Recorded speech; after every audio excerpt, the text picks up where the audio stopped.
The king and queen of the ring tournament continues. What is up, everybody? Welcome to Speak Now Pro Wrestling. You are listening to the WWE Smackdown post show. It is Friday, May 17th. I'm Denise Salcedo, and joining me, as always, here on the Smackdown post shows is Robin Lundberg. Robin, what is up, man? Well, what is up? I'm feeling royal today. As I don't feel anyone is worthy of going after my U.S. title on this day. I was like, you feel very royal. I love that. And by the way, before you guys point anything out, Robin and I are not twins this week. Last time we were twins with our matching black shirts, but this time you're with the royal blue and I've got the black shirt. I thought we were going to come in and be twins again. Yeah, well, I told you I wear black t-shirts a lot, so it wouldn't really be your fault. But you also have the I like the little butterfly. I add this just to look a little bit more feminine. Okay. Because I feel like every time I wear a ponytail and just like a regular like crew cut t-shirt, I feel like I don't look that feminine, and I don't like that. Like I like to look feminine, right? It's my thing. And so without it, I feel so weird. And I was just a little lazy today. I'm not gonna lie. I didn't feel like getting all dressed up. I didn't feel like doing my hair, and I was like, okay, I'm gonna throw on the butterfly necklace. It's your flair. You ever seen Office Space? Like your extra flair you need to add on there. Exactly. But you know what? We got SmackDown to get into. And before we get into that, I just want to say, like, today's show was pretty damn good. There were some interesting things. They gave us some topics that I think are going to be having have people have different opinions on. But we're going to go ahead and dive right in. And of course, before we do, I want to make sure to give a huge thank you, as always, to Sheldon Jackson for gifting 5 DWO memberships. Appreciate that so very much. And let's get right into it. So here we go. I want to start things off with, you know what? Let's start with Cody Rhodes and Logan Paul. And I want to start here because we had this whole week from the last show that we did, Robin, to now, where we were under the assumption that this was going to be title versus title, right? I remember there was all of this confusion, but then it was basically cleared up that it was going to be title versus title. Well, you and I painted all of these different scenarios of what could happen if Cody Rhodes ends up with the United States Championship. And turns out that did not matter at the end of the day, because we had the contract signing today with Cody Rhodes and Logan Paul. Logan Paul has drawn up a new contract in which his title is not on the line, and we're only going to be seeing the undisputed WWE Championship on the line. Robin, what did you make of this? Well, let me start with the positive. I like the fact that his title's not on the line. You know, it's a dastardly heel move. It's very Logan Paul to do it. Again, I referenced at the top. He said, you know, what has Cody Rhodes done to be able to challenge for my U.S. title? But we were wondering what was going to happen to the U.S. title because we knew Cody Rhodes was going to win, right? This solves those problems. You know, they sort of foreshadowed a little bit LA Knight and Logan Paul staring each other down. So that's a future U.S. title match. And it's good that we still have that in front of us. But to be honest, Denise, I thought this was the weakest part of the show. You know, I thought that segment, I thought that segment was amongst if not the weakest part of the show. I'm just going to say it. The Cody Rhodes title reign hasn't done it for me. I haven't found anything interesting from Cody post WrestleMania. Nothing he said has been interesting to me. I was going to say, Robin, is it because you're still acknowledging your tribal chief? Is that what's happening I miss here? Roman Reigns, and I do acknowledge my tribal chief. Those Bloodline Jordans were sick. I might have to cop a pair of those. But no, it's not because I'm a bitter Roman Reigns fan. It has nothing to... Again, I'm a Roman Reigns fan who was happy Cody Rhodes won in that moment. It was the right time. It felt right. But just since then, I don't know. It's felt flat to me. I'm not, you know, what has pulled us in? What has made us think Cody is a champion rules right now? But I don't think it's Cody's fault, though. It's just a matter of the lack of competition. But even then, like, it was, okay, the match, we go back to this all the time, right? Because this was his first defense was against AJ Styles. And that match was great, man. They kicked ass. It did so well. People were really hyped up. Of course, France, blah, blah, blah. We've talked about Backlash a whole lot. But it was sort of like WWE's fault for not making it steamier heading into the actual matchup. I think had we had a really good story, and then the match that we got, I don't think people would have been as down on it as they probably were. And then with Logan Paul, again, last week we were sitting here all shocked and surprised that Logan Paul was the guy that was chosen to face Cody Rhodes because, again, things got complicated as we covered last week. And so I will say this, to me, I liked the back and forth that we got today with Cody and Logan. I actually liked it more than what we got last time. But there was some parts, like, I'll be real, there were some parts I didn't like and some parts I did like. So the parts that I did like was the heat that Logan Paul gets. He gets some great heat. It was a heelish move for him to be like, well, my United States Championship isn't going to be on the line. Of course, that's what we expected. And like you said, it solves that problem where we don't have to be like, oh, well, what the hell? Cody Rhodes was going to win. So what were we going to do with the United States Championship? But this is what I didn't like from it. So what I didn't like from it is that I felt like Cody gave it up too easily. Where like he didn't really try, he didn't really care. Like, okay, I'm just not even like I don't even care about winning the United States Championship. So I guess that's fine because he didn't really make that big of a deal about it. That was one thing. But for me, I think what it is just like now it's even more of a dead giveaway that Cody Rhodes is winning, which we already knew, but I feel like adding the title versus title element, at least it gave it just a little bit of a chance. I don't think it really matters at the end of the day. No, I think you're right about the giving it up too easy. I felt that too because dude was just talking about he's going to be a Grand Slam champion and how big a fan of the business he is, right? And then he's like, oh, never mind. I don't care at all. It's not that big of a deal. So that bothered me slightly. And Denise, these things can change in an instant. Some angle can happen. Some showdown can happen. Cody could do something badass that changes it all in an instant. But really from the post-WrestleMania Raw, where even that interaction with The Rock wasn't quite as sizzling as it was prior to that and through, I just haven't felt it from Cody. I haven't felt that, I haven't been moved by it. Now, maybe I'm alone. The crowd, obviously, in France was out of control. Every time dude's music hits, the fans are into it. And I'm actually I like to do the whoa, and who doesn't like to do the whoa? None of that. But it just kind of feels there. It just kind of feels like we're biding time, we're stalling, and Cody's the champ. He's there to kiss the babies and do all that. And I haven't felt that same emotional pull that I felt before. So I feel that, again, it just depends on what we're being given. So again, I feel like the AJ stuff, the match made up for it. In this case with Logan and Cody, I'm hoping the match makes up for it. And I hope that after Logan Paul, we really get a nice solid story with Cody and whomever it is that's going to be next in line for the championship, or not next in line for the championship, but next in line to try and get the championship. And so I really do want to see like a nice steady program that's going to win us over. And like you said, like even win people like you over that are kind of like, well, we're not really feeling it right now with Cody. But I also feel like right now Cody had such a high bar of standards to meet because, again, we are following this Roman Reigns run of, several years. And so we're so used to it. Roman Reigns has been the main character of this show. And so now we're switching gears into somebody totally different with a totally different character, totally different persona. And I almost feel like WWE didn't really plan things. I don't think they really planned a really good follow-up. I think they were just like, wow, you guys all wanted Cody, so here it is. And they didn't count on a really strong follow-up to keep that momentum that was there. Because again, you can't compare anything that Cody's doing right now with Logan or with AJ to what he was doing with The Rock, to what he was doing with Roman Reigns. It was just so high up there that now the standard, we're going down right now. But I feel like, again, it's because The Rock and Roman. How do you match that? It reminds me very much, but the parallels were drawn beforehand as well, but Avengers Endgame. Like Infinity War and Endgame. If Saturday night WrestleMania was Avengers Infinity War where Cody loses and whatever, and then Sunday is Endgame where it all comes together and the heroes triumph.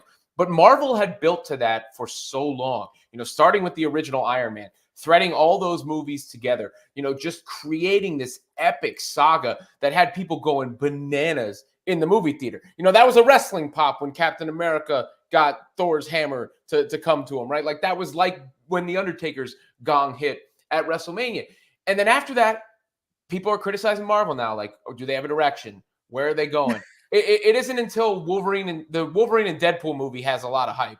And WWE will get back there. I have no doubt about it. But it's just like, you also have to have an appreciation for it's difficult. You can't do something that epic, that awesome, and then do something that epic and that awesome right after. So there is a little bit of a grace period. I'm giving them a little bit of grace period. I'm just being honest with my feelings. And I also think they haven't had a story yet. Like, AJ and Cody was like, mutual respect. They tried to build it a little bit. It was like a 2-week story. Yeah, same with Logan now. It's like, Logan, you're annoying, and I think the match will be good there too. But there hasn't been a reason to be invested in the characters, right? There hasn't been a challenge to Cody. There hasn't been somebody that beat Cody down or that felt like a threat to Cody or that did anything that made you feel like, oh, this is an extended program. This is a feud. This is something that could go somewhere. Do you have anybody in mind right now that you're like, this is someone that they could tell a story with? I know we've said Randy Orton before in the past, and he kind of feels like the name that is popping up in my head like the fastest. Yeah, no, I think Randy Orton, Gunther, and actually Jey Uso are the most interesting ones to me, because obviously Gunther can do the, I beat the hell out of you. I'm the ring general. You're now kind of the underdog. Because I think Cody plays the underdog better than he does, the heavy. Randy has the pedigree, of course, and that's just a great match. Like, you see them face to face on the poster, that sells it. And then depending on how they finish King of the Ring, there is, the friendly history between Cody and Jey Uso, the press conference moment and everything. Let's say Jey wins King of the Ring. I could see that, being an interesting program as well. Those are the top 3 draft picks for me, until we get Roman and The Rock back. Oh man, this is something, guys. I really hope that by the time we get to SummerSlam, we're all sitting here going, damn, this shit is good. We're digging it. And hopefully we get there. Because I don't want, I'm a Cody Rhodes fan, okay? I'm a Roman Reigns fan. We got it, all right? But I don't want people to be like using this as an I told you so for people not wanting Roman Reigns to lose. I don't want people to be like, well, Cody Rhodes' story is boring and that's why he shouldn't have defeated Roman Reigns. Like, that's what I don't want, because I don't think that, first of all, I don't think that Roman Reigns should have beat Cody Rhodes again a second time. That was definitely not something that I would have wanted. And third, I really do think that this is WWE not having been prepared to, again, follow up with, okay, we have this big moment. Cody gets this moment. How do we follow this up? And so that's why I almost I'm really rooting for this Cody story to work and for this reign for him to work, because again, I don't want people to use this as well, Roman Reigns should have defeated Cody Rhodes again. Yeah, see, I don't think that way at all. I was very pro Roman winning the first time around, but I also thought it was the right move for Cody to win this time around. So I'll never change my opinion on that. That moment will live forever. That was magical. But I think there is a separation from saying Cody should have never won and being critical of Cody's reign once he won. And those are 2 separate things to me, not to undo the history of it. Now, the preparation aspect of it is interesting, because we also have to remember, it feels like forever ago now, but it really wasn't that long ago, the We Want Cody movement.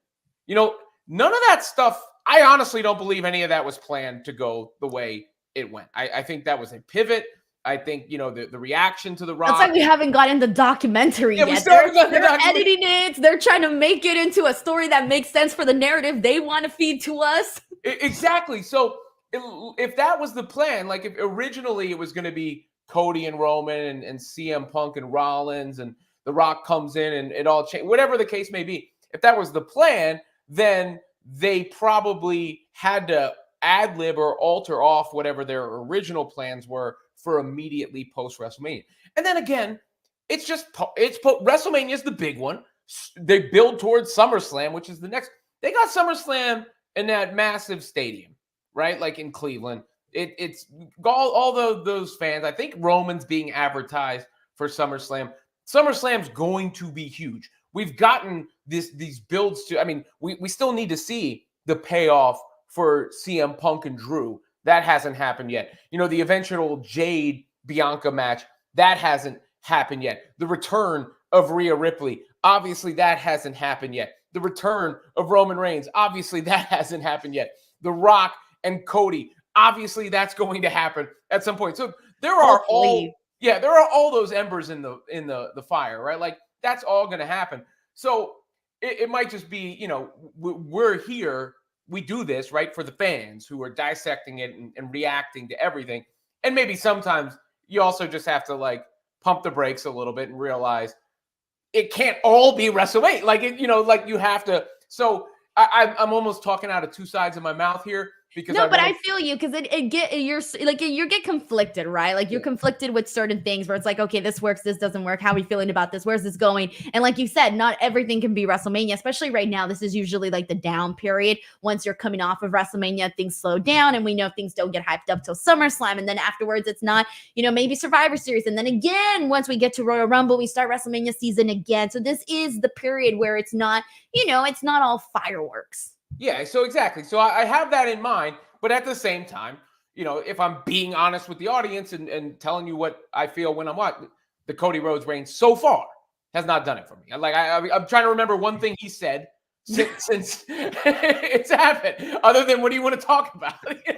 All right, let's get into some of these comments and see how you, the people, feel about this. All right, so let's get to it. I'm going to start with these Logan Cody ones. So this is from Kevin Zwicker, who says, "Sup guys, getting excited for Logan versus Cody." All right, so some excitement there. All right, good to know. Thank you so much to Kevin Zwicker. We got Lab Glass here, who's been a member from the DW. Ooh, I can't even talk.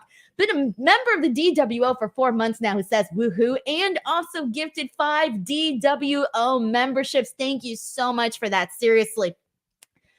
We have Jana here with a very generous super chat who says Triple H has said before he books main events with what has the big story, if Drew plus the World Heavyweight Championship don't main event Clash at the Castle, but Cody, an opponent of the month, do, then we know he's full of shit. Perfect premium live event to elevate the World Heavyweight Championship. So when it comes to Clash at the Castle, Robin, I don't know about you, but to me, the focus of that show should be Drew McIntyre, because it's like, okay, it's in Scotland. You got that going. Drew McIntyre is one of the more interesting acts right now in all of WWE. He's freaking killing it. Again, whether or not and I just personally think that the fans are more interested in Drew McIntyre as World Heavyweight Champion than they might be Damian Priest. Oh, agreed. And Drew McIntyre, he might be the hottest dude they got right now. I mean, him and Jay probably from reception. But Drew on the mic, the way he's been doing it since really, predating WrestleMania. But after that, he feels like the biggest match on the card right now. So why not? And here's the thing. I think you have 2 options with that. One, you put Drew over and make up for him not winning when he faced Roman there. 2, you have CM Punk cost him. And even more heat for what's going on there if CM Punk costs him again. I don't know when that CM Punk Drew McIntyre match is going to happen, but I cannot freaking wait for that. So I do think that's a possibility, by the way. But at the same time, I'm like, damn, we already saw Drew McIntyre lose the last time at Clash of the Castle. I want to see this guy get his win at Clash of the Castle. And so part of me is like, screw it, let's go. Why are we holding out? Let's get Drew McIntyre. Heel Drew McIntyre right now as World Heavyweight Champion. To me, I'm interested in that. I'm so freaking invested in that. And I think that's part of why I almost want to see them just go for it and have him win at Clash of the Castle. And I know people are like, oh, well, you don't really need the title with Drew McIntyre and CM Punk. And I get all of that. But damn, I just find myself far more interested in a scenario where Drew is the heavyweight champion. Yeah, and he's earned it, right? He's earned it. He had that moment. And Damian Priest, he's been, there's nothing been wrong with his, but a great philosopher once said, there's levels to this. And it just feels like Drew is a level above. You know what I thought, Robin? I thought you were about to bust out a whole ass quote from some philosopher. And I was like, damn, Robin remembers full-on quotes from philosophers? No, I can give you rap bars with philosophers' names, Socrates, philosophies, and hypotheses, like stuff like that. But oh my God. My philosophy is how much wood would a woodchuck chuck if a woodchuck could chuck wood. That's all I've got. You know the answer? No. What? There's an answer to that? No. I was gonna say I've never heard the answer to that. Is a hot dog a sandwich? I would say no. I don't think a hot dog's a sandwich. I would agree, because the reason why, the answer to that is because if you get a hot dog without the bun, you still call it a hot dog. Wait, say that again? If you can eat a hot dog without the bun and still refer to it as a hot dog. The bun is what would make it a sandwich, but without the bun, it's still a hot dog, no? Yeah, you're right. It's still a hot dog if you just eat the hot dog by. Well, you know what? That's not. I don't know how it depends on someone. I say totally different stuff. So let's say I'm just going to eat the actual hot dog. I don't say, oh, I'm gonna eat a hot dog. I'll literally be like, I'm not even gonna say what I say. What do you call it, a wiener? I'd call it a wiener. I'll be like, oh, I want a wiener. We need I the want a Bootsy lad wiener. to come on next. I was gonna say, like, here's the thing, but to me, it's not a hot dog. I can't call it a hot dog if the bread's not there. Also, To me, then it is a to me, a sandwich hot too. dog. To me, a hot dog is the entire thing. But Then I it's do a not sandwich. see it as a sandwich. No, because a hot dog, when you're eating it, it's like it's like. You know what I'm saying? Your hand is like this, and when you eat a sandwich, your hands are like this.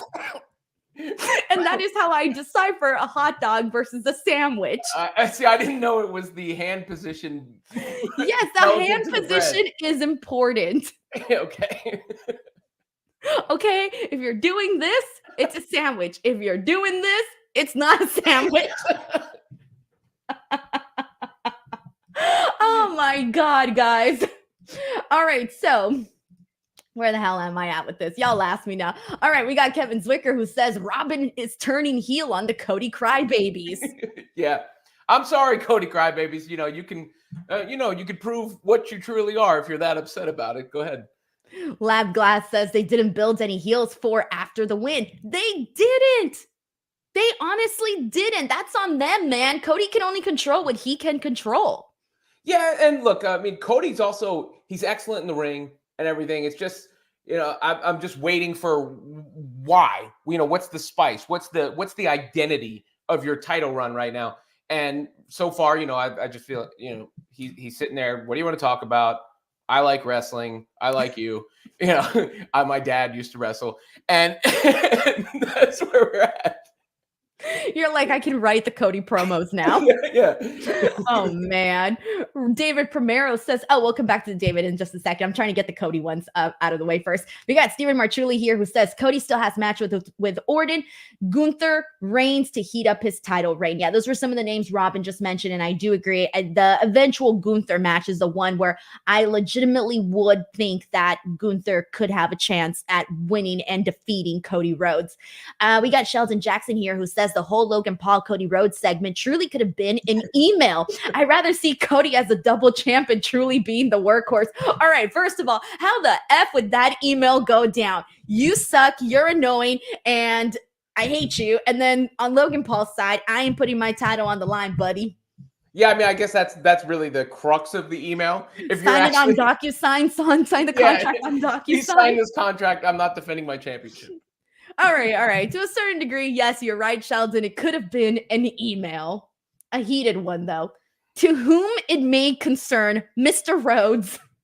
All right, we got David Primero here who says, if I were Triple H, I would turn Bobby Lashley heel and be the top heel on SmackDown. He would be a threat that way, like he was before with Brock Lesnar. David Primero, yes. I am so glad that you mentioned Bobby Lashley here, because I had forgotten about Bobby Lashley, which sucks because Bobby Lashley is somebody that I think the fans, every time he's in a program, like in a legitimate good program, the fans do care. And I mean, he looks the way that he does, he moves the way that he does, and he can be a great heel. We've seen it before. So yes, I do think Bobby Lashley could have been a perfect person. He's not doing anything else. What else did they have him do? Nothing. No, I thought he should have won the tournament that AJ did. I mean, I said that at the time, I think on the show, like, because he can then do the whole, like, I'm going to just destroy Cody backstage, throw him through, and beat it. He's got the monster aspect. And you could build that pretty quick. Even in the same way you would know he would lose the match, I still think it works. I mean, it's almost the way they used Shinsuke WrestleMania with Cody. He would come out and attack him and do the promos and stuff, and it gave you a little something, a little side dish there. And I think you could have done that with Lashley before you do the same script again with Gunther, who has more of a chance to actually win. I feel you. I feel you, man. Thank you so much, David Primero, for that. And we got this one from Heidi Ho here, who says, oh, by the way, good to see you, Heidi Ho. Says Roman, Gunther, Seth, Logan, Rhea have all had long title reigns. It will stop feeling special if every reign is a long one. I love Cody, but they need to get the belt off of him before too long. See, I don't feel that way. First of all, I love long title reigns. I love long title reigns when it's someone special. I don't think everyone should have long title reigns, but if someone's special and someone had a special story and the moment happened, to me, Cody Rhodes checks the boxes to have a long title reign. Not, of course, I'm not saying do 4 years like Roman Reigns or anything like that, but a nice couple of months to me, maybe even a year or a little bit over a year, to me, is a perfect length for Cody Rhodes. Well, I mean, I like the long title reigns as well, but they've done a lot of them. I mean, obviously Roman was the big one. Rhea never actually lost her title. So Gunther, clearly had a really long one. So that's been the formula for a while. I wouldn't be mad at even a hot potato situation in a match trilogy with somebody. I hate hot potatoes. I don't. I hate them. I hate Really? them. Yeah, I think it could. I guess for me with Cody, it's not unless something happens that makes it definitive, it's not about the destination. It's about the journey. So it's not about his title reign as much. Yeah, but the destination should be rewarding too. Because it's like you're busting your ass. You get there, you grab it, and then it's gone. No. No, I mean, I don't think he should lose it tomorrow. I can't. I don't think he's losing it before SummerSlam anyhow. Like, I think that's probably the earliest he would lose it. But I'm not in disagreement with Heidi Ho that he doesn't have to. It depends on what your definition of before too long is. I don't need to see him carry it to WrestleMania personally. Thank you so much, Heidi Ho, for the super chat. I appreciate that. All right, so let's go ahead and shift gears and let's get into the King and Queen of the Ring tournament. And I want to get started with the Queen of the Ring tournament. So here is where we're at. We had 2 matches today. One of them opened the show, which was Bianca Belair versus Tiffany Stratton. A very, very entertaining match, a hell of a match here. And then we had Jade Cargill versus Nia Jax, and that one ended in a totally unexpected way. We ended up having Jade Cargill accidentally disqualify herself when she hits Nia Jax with a chair, and now she's out of the tournament, and Nia Jax moves forward. So I want to start off with that. Let's start there because with Bianca Belair winning, I wasn't really too sure who they were going to have win in this match. I thought there was a perfect scenario for them to have Tiffany Stratton win and to do Tiffany versus Jade because I was not expecting Jade to lose at all in this, Robin. I love that finish of the Jade Nia match. I thought it was done perfectly almost because we've talked about this. Yes, we all want to see Jade and Bianca, but not yet, right? And it would have, on a random SmackDown, before the King of the Ring, it would have felt anticlimactic. You got to build there. So what happens in this finish? You protect both. Jade obviously didn't win, and Nia didn't beat Jade to pin her, anything like that. So Jade is still protected. Nia didn't lose in the process of it either. She continues to go on and look like a force. And it was short, made you want more.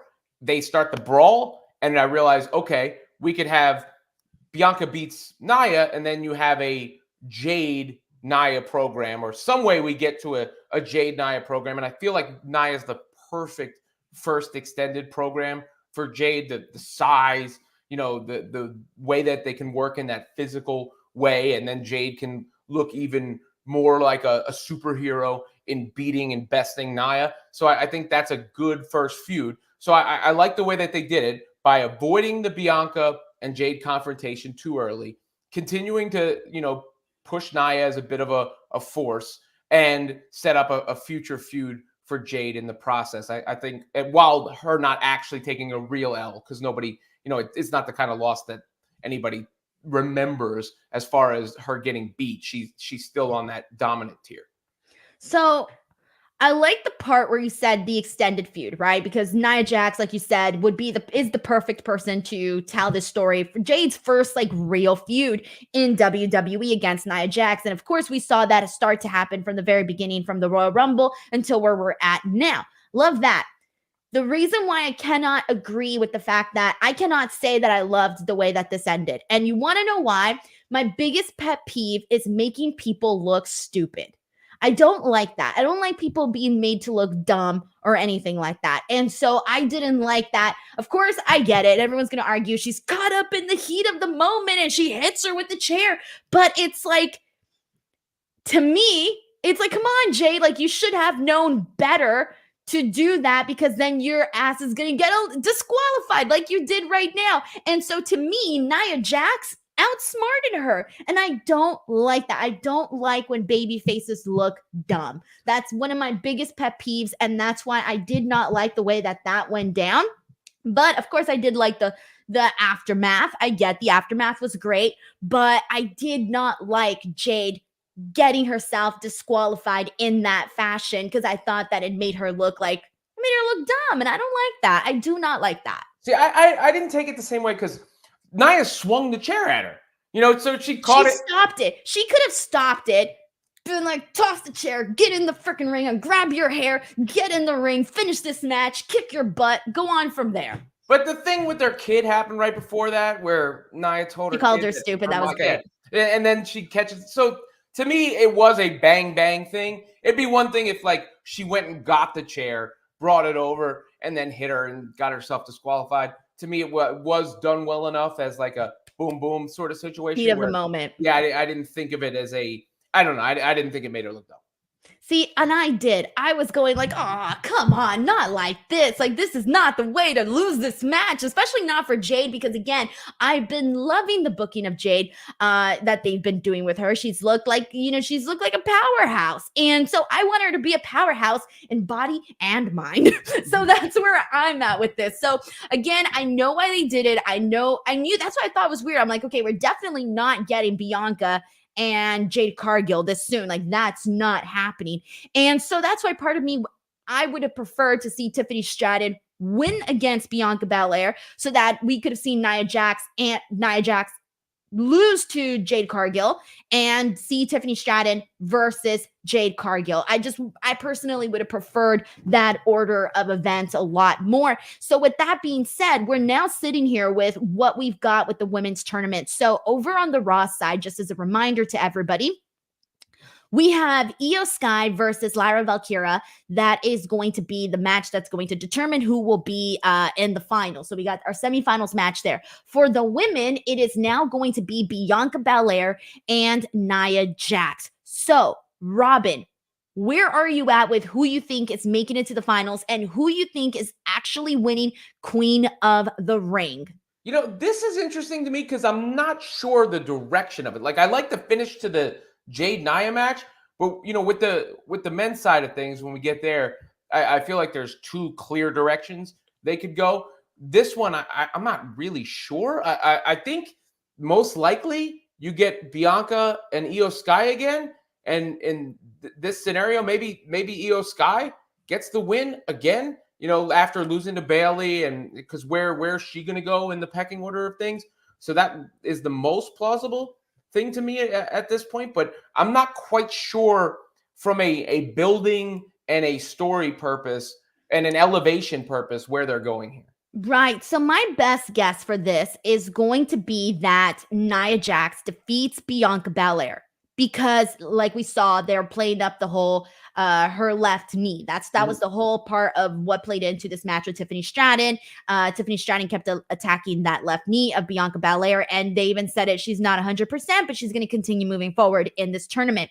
And so then on the Raw side of things, I'm thinking that Io Sky is going to get the win. I think it'll be Io Sky versus Nia Jax in the finals, and I think Nia Jax will defeat Io Sky, and I think Nia Jax is going to be winning Queen of the Ring. And so then when she goes into the story with Jade, not only does she have the fact that Jade, DQ'd herself, but also she got rid of her friend Bianca Belair, and now she's going to rub it in everyone's face that she is the Queen of the Ring. And so that's the direction that I think they're going to go into with the finals and everything. Yeah, no, you're right. Your answer was better than mine. You win, and I now agree with you. Woo! Yay!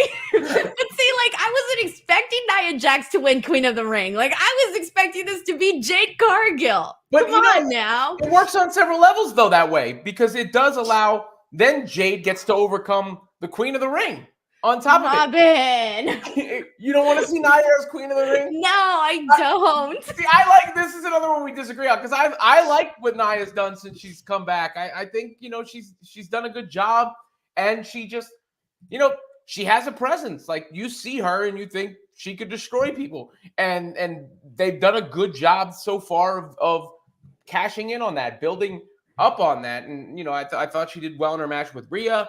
I thought overall, I mean, I like what I've seen from Nia Jax. So we'll just, you're right in your booking, but we will disagree on the general premise there. I don't want to be right, but that's what's going to happen. All right, so let's get into some of everyone's super chats and thoughts on the women's Queen of the Ring side of things. We got Jana here who says Bianca and Nia was the best move. Classic babyface versus heel. Queen of the Ring was so unpredictable and straight lit. I've gotten several predictions wrong. Yeah, I was going to say for the women, it's been less predictable. I think the men's, I got it down to a T in terms of predictability. Well, I think, but the men though now I think have two really plausible outcomes. Yes, it's changed. It's definitely changed as we've gone in forward. But in terms of like who won in the brackets, everybody's been pretty spot on. No, I agree with that so far. But now I'm not sure, because I think they have a handle here they could pull and a handle here that they could pull, and I'm not sure which one they're going to pull. Yeah. Okay. We'll get to that in just a second. Thank you so much to Jana for that super chat, by the way. Appreciate that a whole lot. All right. We got David Primero here who says, I thought Tiffy would have won. Do you guys think it was a change due to the news about her online? I was expecting both Jade and Nia to be counted out. I don't think it had to do with that. I think this was the plan that they were going with all along. Yeah, especially when you laid out the way you laid it out, because Jade and Nia is a pre-planned thing. And with Nia then going through Bianca, that all makes sense to be connected. The Tiffany Bianca match, that was a great match. I mean, that was a PLE worthy match on SmackDown. They freaking killed it. I loved that match. We got Jay Stone here with a very generous super chat who says, happy early birthday, Denise. Thank you so much, Jay. He says, today is mine, actually. What? Happy birthday, Jay. Hell yeah. He says, Taurus gang. Yes. Says, I like the unpredictability of the Queen of the Ring tournament. It feels like Nia, Io, and Bianca all have a chance. Feels like Nia needs to do it more, though. Or needs it more, though. Yeah, and I think now that's where we're getting at with Nia being the one to win it all. Is it your birthday tomorrow? It's tomorrow. Yeah. Oh, happy birthday, Denise. Thank you very much. Thank you very much. I'm trying to be happy about it. I really am. I forget. You're not old though. Like I think we had this conversation. I don't like the before. Idea of aging. I don't like it. I know, but someone, you know what though? One of my friends gave me this saying, and I thought, damn, you're right. Someone said, what was the saying he said? He said that his grandma said to him, when it comes to aging, if you don't want to, what was it? It was something about like, if you don't want to get old, the only way to prevent that is dying young. And I was like, damn, I don't want that either. Shit. Yeah. That's messed up. Like, why are those the only options? You're still, you're not even close to finishing your story. Bro, I'm already over the hill. You know how many times we've heard times have changed, though. Definitely times have changed, because like, remember back in the day, it was like, oh, once a woman's over 30, they completely disregard her. Like, she's out the door, right? Like, she's got one foot in the grave. But like nowadays, like so many women that are thriving are like in their late 30s. And that gives me so much hope. Yeah, I mean, and you've carved out a lane for yourself. There's nobody stopping you. Because you want to know my fear, and I've said this before a bunch of times. Robin, how the F am I going to be a granny YouTuber? Think about that. Well, that's my fear. I don't want to be a granny YouTuber. Like that's like being on TV at that point in time. Like, it's all relative to the time period. Because it's so funny. It's so funny when I tell kids, like, I've been on ESPN television, right? Like, I've been on a whole bunch of huge platforms, CNN, places before. But when I tell kids I do stuff on YouTube, they're like, you do stuff on YouTube? So you have to remember, because like the older people are like, you do stuff on YouTube, you're a bum. But the younger people are like, you do stuff on YouTube, you're a star. So you made it. Yeah. So you have to think about it like that, because when that generation grows up, they have spent their entire lives with YouTube. It's not a new phenomenon, and therefore it's the new just TV. Yeah, you're right. You're so right on that. And I think the reason I feel shame about it is because, again, like the old school people, they see it as like, oh, you're a YouTuber, like get a real job, like it's not seen as a real job. But if you're like, oh, I'm on CNN, I'm on ESPN, they're like, damn, you freaking made it. Oh, you're on YouTube? Which is so dumb because now all of like the top personalities in sports and entertainment and all of that stuff are thriving on YouTube. Because that's where people are. I mean, it's the number 2 biggest search engine in the world. Yes. Google, on top of being, a content source. I was told by somebody recently, not too long ago, that like even all of like the top sports podcasts, like mind you, podcasts are getting far more views on YouTube than they are on whatever podcast server they're on, which is crazy, right? Yeah, 'cause I feel like there was that huge podcast boom for a while, and not that that's not still a thing. Of course, it still is, but people want to see you. It's the thumbnails that you put together, right? Like people want to see the emotion, they want to see the reaction, they want to live the moment with you, and that's why video podcast became such a thing. And what is a video podcast? A show. There you go. Exactly. Well, whatever. We'll see. We'll see what happens. I'll be a granny YouTuber talking about wrestling, and I'll probably be talking about back in my day when we had Roman Reigns and Cody Rhodes and all of these stuff. Teardrops. All right. Let's continue on. Let's see. Where did I leave off here? This is from David Primero here, who says, next week, Nia will win again via interference from Jade, which they can use to have Bianca be upset on Jade, and they can start to plant some seeds. Again, I think that they could do that, especially the way that things ended today, all rowdy, and things were really ugly between Jade and Nia. I think there was even some blood. I think I saw some blood on Jade's hand. But again, they don't even have to do that. They could even just go off with the fact that Nia Jax is a monster and Bianca has one leg. Yeah, and then I think Nia maybe beats down Bianca a little bit more and taunts it in Jade's face, and you keep that heat going. It's a great natural first opponent for Jade. And then that's building Nia in the process almost to build Jade, right? Like you're building Nia in order to eventually build Jade. And what better way to build Nia than have her go over Bianca? I get you. We got Steven here who says, since Tiffany did not win, I think Nia wins Queen of the Ring, as I think it works better for a heel character as queen. Yeah, we've been seeing that a whole lot. And I think they could have a babyface, obviously, as queen. A humble queen. Think Princess Diaries. But we'll see. All right. Yeah, I remember King Mabel. So there's been... Oh my God.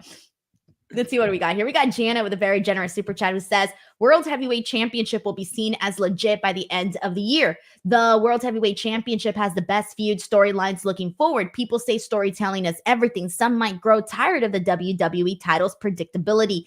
And that's what happened to me, like with the Roman Reigns stuff. Like there was some great stories, of course. I love the story with Sami Zayn, all of that. But there was a huge of, we already know Roman Reigns is going to win. But in terms of right now, I'm still far more interested in Cody's bout, but I think if Drew wins, I'm going to switch, and I'm probably going to be very interested in what Drew's doing. Because again, I love that program with him and CM Punk, and it's only really just begun. We're in the middle of it. Yeah, I mean, barring the Rock and Roman, excluding them for a second, is there a match with Cody that's as big as Drew and CM Punk? I think Gunther might be the only one. Gunther and Jay, maybe. And then, him and Seth Rollins, they faced each other a whole lot, but the history is there. It's there, but it doesn't feel fresh like this. No, because they're friends. The last time we saw them, they're friends. And this Drew Punk thing has something. Like, we've already seen it. We know it works, and it's been going on for a minute now. Drew's done such a good job building it on social media in the meantime. Punk hasn't been there, so we haven't even really seen him in the ring yet. So I think that's about as big a match as they've got in the holster right now. Exactly. We got Jay Stone here who says Nia needs the Queen of the Ring more so that she can turn her sight on Bayley, because Bayley needs an actual title feud. That's true, man. Like, we had a quick Bayley promo today, and it looks like she's going to have a match with Piper or with Chelsea Green? Who's she having the match with? Did they schedule them? I know they interrupted her. Yeah, and then she said, I'll see you next week. And I'm like, did she say, like, is it Chelsea or is it Piper? I don't know. And I don't know if they, if someone here on the chat can confirm, I don't know who she was talking to in regards because both of them were there. So whatever. Bailey's going to have a match with one of those two girls next week on SmackDown. But again, Bailey doesn't really have a big story either. She's just there. Yeah. I mean, and that, all that is like, I mean, it's not on as big a scale as the Cody Everyone thing. thinks it's Chelsea, by the way. Okay, cool. It's not as big a scale as the Cody thing, but Bailey, went through a lot to get where she got to with Damage Control and the Rumble and, obviously the match with Io. And it just feels like, all right, now what? And we've got to start accelerating and picking that up and figuring that out as we go. Cause we can't just have, the people with the titles feel like they don't have a purpose. I feel you. We got Christopher Marino who says, I see them building Tiffany and Nia versus Bianca and Jade for the tag team titles. How do you feel about that possibility? I don't know. I don't love it, but I wouldn't be opposed to it either. But I just don't think Tiffany nor Nia really complement each other like that. Yeah, but for a one-off at a PLE, I mean, I think it would be a good match. I'd be down to see it. I think you get a lot of action, good spots involved in a match like that. It's not something I think should be elongated or extended, but I could see that as a one-off. By the way, this was a super chat that I didn't get to read from Wednesday's show. So I want to thank Lawrence Ross for sending in this super chat. He said video with Santi was great. Thank you so much. You guys can check that out here on the channel. Give it some love. That was a really fun video. Thank you so much to Lawrence for sending that in. All right, so let's go ahead and get into the King of the Ring, because this one I would say is a little bit more, it's a little bit more predictable. I feel like it's coming along the way you might have expected it to. And so here is the bracket. We are going to be having on the Raw side, Gunther versus Jey Uso. And then we're going to be having Randy Orton versus Tama Tonga on the SmackDown side. So I think the scenarios people are expecting are either Gunther versus Randy Orton, which is my pick, or Tama Tonga versus Jey Uso, which is very, very high up there in possibility. Robin, what are you thinking here? So Gunther versus Randy Orton is the match that I want to see. That's the match I want to see. But I kind of think I want to see Jey and Tama Tonga, because you have to elevate this new bloodline, which they've been doing. And Tama Tonga's new and fresh. And obviously, he gets the win over LA Knight. I've been saying this for a minute. Jey Uso is so freaking popular. It has to be paid off at some point, somewhere. What better way than King of the Ring, which doesn't really interrupt anything else that you're trying to do. It's just sort of a celebration of all that happening. So I think as good as Randy Orton and Gunther looks on paper, it might be time to yeet or get off the pot when it comes to Jey Uso. But can you see? I can't see Jey Uso defeating Gunther unless there's some help. Yeah, I guess, or something. I mean, you couldn't have saw Sammy defeating Gunther, right? Like, and he did. The one thing that worries me for Jey Uso. Here's the one thing that worries me for Jey Uso is with all these QR codes and everything going on, and he did the whole I'm like the Firefly guy now. If Uncle Howdy and them come for Jey for that, like, I wonder if that was a seed that was planted and that's what I don't think so. You think so? I think it's possible because Triple H has played off the internet stuff before in the past. Is this going around on the internet? Do people think this? I don't know. I just was thinking it because you saw Jey Uso, right? Yeah, but I just feel like it. I don't know. It's totally different, because it's like with the Fireflies, it's more, it's more of like a calm thing, and then with Jey Uso, it's like all this energy. But he took ownership of it, so they could see that as disrespect. I don't think so. That's my one worry for Jey. Otherwise, I think that's the right move at this very moment. I want to see Gunther, and I'm torn because I want to see. Yeah. I would rather watch Gunther against Randy Orton than Jey Uso against Tama Tonga. But I think Jey Uso beating Tama Tonga or some iteration of that with everything going on with the bloodline makes more sense. The only way I will take Tama Tonga versus Jey Uso is someone has to cost the match for Gunther. whether it's Ilya or Giovanni or someone, I don't know who, someone has to cost the match because I don't want to see Jay defeat Gunther cleanly. Did he have a stare down with Ilya? I think he did. They had like a quick little moment behind the scenes, backstage, excuse me, and then they had like a quick little glance when Ilya lost. So maybe Ilya could have taken offense to that glance. Perhaps, like, I mean, that's the tightrope that you got to walk, because you can't weaken Gunther after everything you did to build him into this monster that he is. At the same time, like, Jace, his merchandise is at the top. I think he's got the best-selling shirt right now. The reception every time he come, I'm telling you, my kid writes "yeet" on the refrigerator every day. Like it is doing this every day. Like, so is he going to catch an L in every big spot forever? I know, but why does it have to be with Gunther? Why? Well, doesn't that elevate? I'm not ready for it. It does. It definitely makes up for it, but I just don't. I'm sorry. I'm just such a big Gunther fan, and I love the unstoppable monster push that he's been on, and I just love him being so freaking dominant that it's very hard for me to say that I want to see Jey Uso defeat him cleanly. Well, I think Gunther's the next heel champ. Don't get me wrong. I mean, and I love everything about him. He's awesome. And unless like The Rock winds up with the belt first, I think Gunther is the next heel champ. In the traditional sense of a guy that's in the company all the time that they're building up. And then there's the thing, this is the kind of decision that will set the internet wrestling community on fire, because I think the IWC, I suppose as you call it, is really going to be behind Gunther, of course. And Jey Uso, he gets some criticism because he doesn't have a huge repertoire of moves. A lot of super kicks, splash, spear, same sort of moveset. I don't think we've pointed out a bunch of like classic matches that he's had. Obviously, the one with Jimmy was a stinker at WrestleMania, but they can't keep seeing the crowd like this and not give him. He has to have that at some point. Whether it's King of the Ring or soon thereafter, it has to be paid off at some point.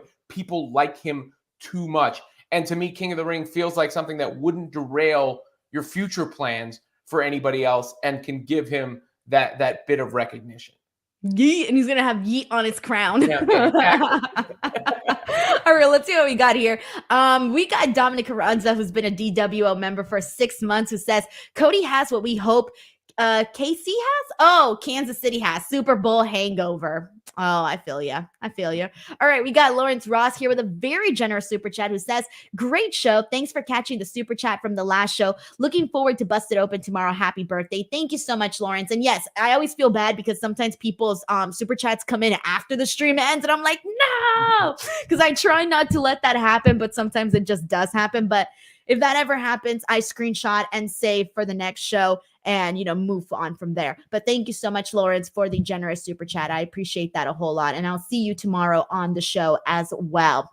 All right. So I am trying to think if there's really anything else. Those were really the big things from SmackDown. So we pretty much covered all of that. Of course, there was a tease, by the way, that I do want to get to before we wrap things up. There was a tease there between Logan Paul and LA Knight. And this was a match that I thought was going to happen many moons ago at this point.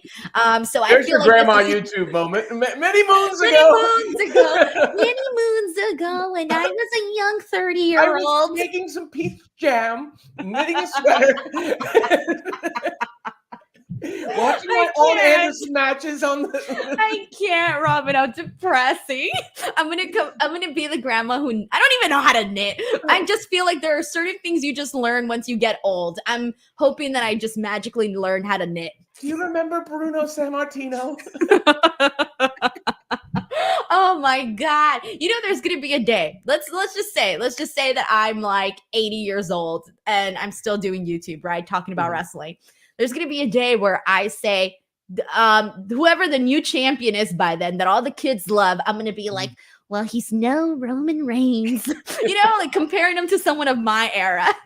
Yeah, I mean, that's the way it works all the time, right? Yeah. Like that hence the Jordan and LeBron debate, right? I'm gonna be those bitter old ladies. These new little YouTubers, they don't know nothing. Oh man. But anyways, that's definitely something that I'm glad we teased. And I feel like the second I saw that tease, I was like, oh, LA Knight's definitely losing. I already had LA Knight down to lose anyways, because I knew they were gonna do that to Tama Tonga. But again, this was them basically saying, yeah, LA Knight's going to lose this match, but chill because this is going to happen. So I really noticed the placement of that and why they did that specifically today. And then they had Logan not put his title on the line. Exactly. All those things work in conjunction because that then it's the same thing with Jey Uso. We were just talking about eventually LA Knight. He had his win against AJ Styles, but eventually, with everybody saying like, you got to pay that off too. The crowd has been too behind the guy for too long. I second that. All right, we got Sheldon Jackson here who says, happy birthday, Denise. Have fun with all the work you're doing tomorrow. Thank you so much, Sheldon.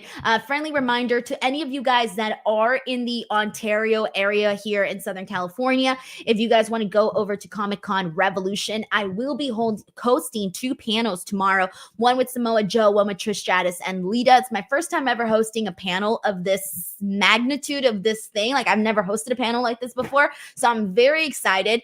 And yeah, so if you're in the area, come through. But that was our show for today. I want to thank everyone who tunes in to the weekly Friday podcast and to any of the podcasts. Before we wrap things up, Robin, plug your stuff. What's going on, man? Just check out the links below. I got my YouTube going and it's growing. I'm doing everything I can to be everywhere and conquer take over the world like Pinky and the Brain. So that you too could be an 80-year-old YouTuber. Yeah, multimedia, whatever it looks like at that. I've seen it all, Denise. I've seen, I've virtual reality. We're gonna be virtual reality pretty soon. Well, I mean, if you think about it, so I remember dial-up internet, like sitting in my parents' basement, like for it to connect. But I listened to music on a cassette and then a compact disc. And then I was burning CDs and stealing the music off of Napster. And then I had an iPod. And now my phone has everything inside of it. And the internet and YouTube, like, who knows? But I'm going to be there. Whatever it is, I'll be there. But yeah, I appreciate I've already had some people from this come over. Obviously, I plug this whenever I have a chance over there as well. So I appreciate the love y'all have shown me. And I hope y'all enjoy me on the show as well. I'm saying y'all a lot. My mom's from Mississippi, so I guess sometimes that comes out a little. You gained a new personality in the last 5 minutes. That happens to me too sometimes. Yeah. All of a sudden, I'm like, that's not you, girl. Why are you talking like that? Yeah, I came up in New York. Like, my adult life was in New York, and now I'm saying y'all. I know. I don't know. It's really weird. But I feel you. All right, guys, that's it. That's our show. Please do not forget to subscribe to the channel, like this podcast. Please leave a review on Apple Pods. It would really help out a whole lot. And I will see you guys back here on the next videos. See you guys later. Bye, everyone. Yeet.